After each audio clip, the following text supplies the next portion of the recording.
Hello friends, welcome to my channel Dhanashree classes.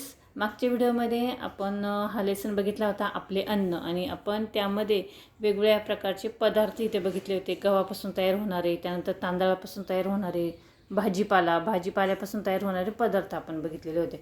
आता त्यावर एक एक्सरसाइज आहे, ती आपण इथे सॉल्व करणार आहोत. आता बघा, इथे काय म्हटलं आहे की तुम्ही खाल्लेल्या पदार्थांपुढे टिक करा. आता बघा, इथे वेगवेगळे पदार्थ दिलेले आहेत. आपल्याला पदार्थ ओळखून आपल्याला त्यासमोर टिक करायचं आहे, आपण तो पदार्थ खाल्ला की नाही खाल्ला. ठीक आहे, तर पहिला पदार्थ आहे बघा, पोळी किंवा चपाती.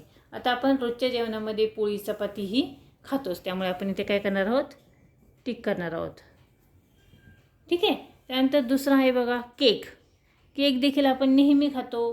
ठीक आहे, रोजच्या जेवणामध्ये नसाल तर आपण तरी पण केक आपण खातो, म्हणजे खाल्लेला आहे, त्यापुढे देखील टिक करणार आहोत.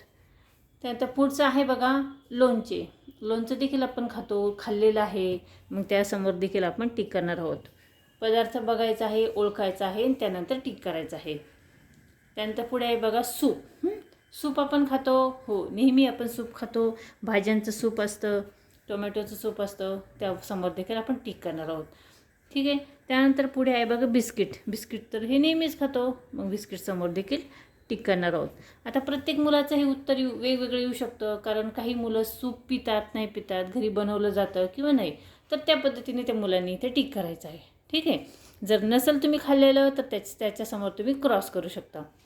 पुढे आहे बघा, खिचडी आपण देखील नेहमी खातो, त्याच्यासमोर आपण टिक करणार आहोत.